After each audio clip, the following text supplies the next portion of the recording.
හොරණ පොලිසිය මරා දමයි. මට බෑලෝ එතලනකන් මේ මිස් ලොකු මහත්තයා දන්නවා මමත් දැනගෙන තමයි තාද. එයා මේ සල්ලි යකෝ පල්වත් කන්න සල්ලි.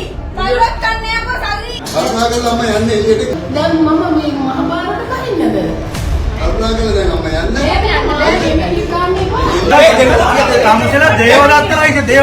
මේ අනේ අපි ජීවිත බේරලා දෙන්න. මාව දොරට දාන්න. ඇයි මෙහෙම කරන්නේ? එහෙම ඉන්න එපා. සියලු දෙවියෝ සාප කරනවා.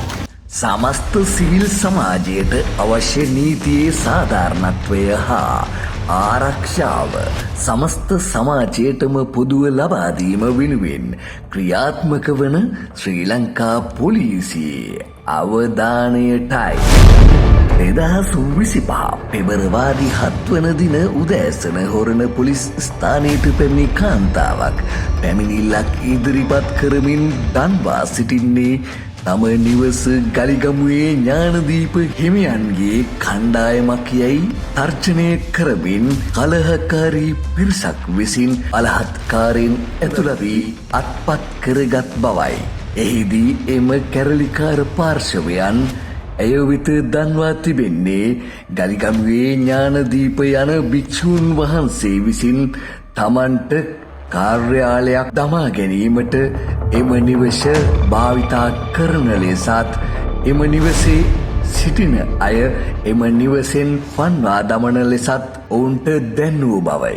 ඉන්පසුව එම පැමිණිල්ල විභාග කරන්නට පැමිණි හොරණ පොලිසියේ නිලධාරියෙකු කලහකාරී කණ්ඩායමෙන් කිසිදු ප්‍රශ්නයක් නොකරම නිවෙස් හිමි කාන්තාවගේ නීත්‍යානුකූල ලේකිවිලි පරීක්ෂා නොකරම එම නිවෙස් හිමි කාන්තාවට එම නිවසින් පිටවන ලෙස ප්‍රකාශ කරනු ජංගම දුරකථනයක මෙලෙස සටහන් වී තිබුණා.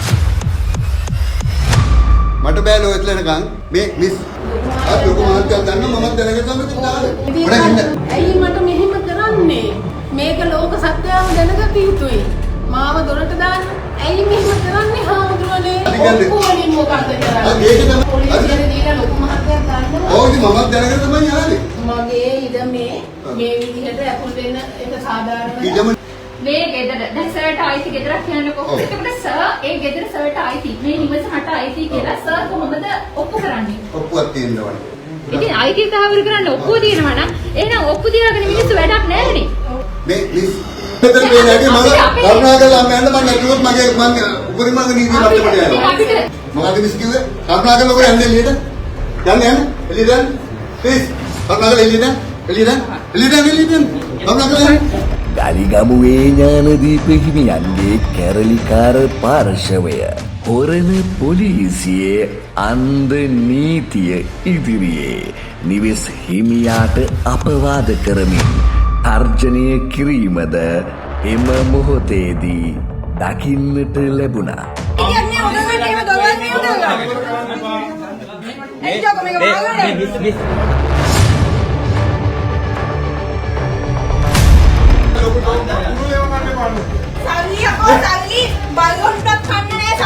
මෙවැනි අනීතික ක්‍රියාවන් ඉදිරියේ හොරණ පොලිසියේ නිලධාරීන් කිසිදු නීතිමය පියවරක් නොගැනීම සුවිශේෂී සිදුවීමක්. මාව දොරට දාන්න. ඇයි මෙහෙම කරන්නේ? එහෙම ඉන්න එපා. සියලු දෙවියෝ සාප කරනවා. තම නිවස උදුරාගත්තා යැයි නීතියේ සරණ පතා පැමිණි එම කාන්තාව නිවසින් එළියට ඇද දමන්නට ගලිගමුවේ ඥානදීප හිමියන්ගේ ප්‍රචණ්ඩකාරී කණ්ඩායම් කටයුතු කළේද හොරණ පොලිසියේ සහායද තමන්ට ලැබෙන බව මනාව පෙන්නුම් කරමින් හොරණ පොලිසියෙන් තමන්ගේ නිවස අහිමිවීම පිළිබඳව නිවැරදි පරීක්ෂණයක් නොවූ තැන එම නිවෙස් හිමි ශ්‍රීලා ප්‍රේමකාන්ති නම් වූ කාන්තාව තමන්ට සිදු වූ මෙම අසාධාරණය පිළිබඳව නිවැරදි පරීක්ෂණයක් කරන ලෙස පොලිස් කොමිසම් සභාව වෙත ලිපියක් ඉදිරිපත් කරන්නේ සාක්ෂි සඳහන් කරමින් එම ලිපිය 2025 4/28 වන දින ඇය ශ්‍රී ලංකා පොලිස් කොමිසන් සභාව වෙත ඉදිරිපත් කර තිබුණා.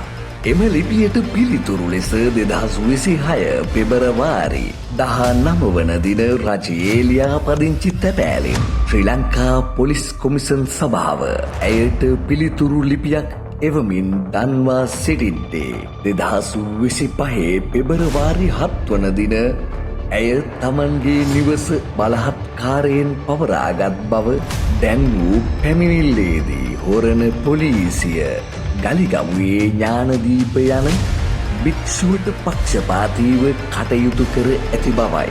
එය එසේනම් රජයේ ලියාපදිංචි ඔප්පුවක් හිමි නිවාස හිමියෙකුගේ දේපල කැරලිකාර පාර්ශවයන්ට පවරාදීම හොරණ පොලිසියේ රාජකාරියද. ජනප්‍රියත්වයෙන් සමාජයට ත්‍රාඩකම පෙන්වන්නට ගලිගමුවේ ඥානදීප භික්ෂුවට ඇති බලය කුමක්ද? ගලිගමුවේ ඥානදීප හිමි නීතිය නැමුවාද හොරණ පොලිසිය? ගලිගමුවේ ඥානදීප හිමියන්ගෙන් අල්ලස් ගත්තාද?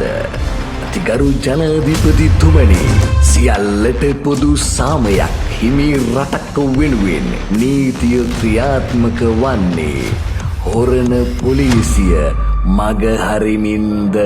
නැතිනම් හොරණ පොලිසිය ශ්‍රී ලංකා පොලිසියට සම්බන්ධතාවයක් නැද්ද? ශ්‍රී ලංකා පොලිසියට වග කියන පොලිස්පතිතුමනි, මේ පිළිබඳව ඔබ දැනුවත්ද? අතිගරු ජනාධිපතිතුමනි, මේ අප පැතූ රටද?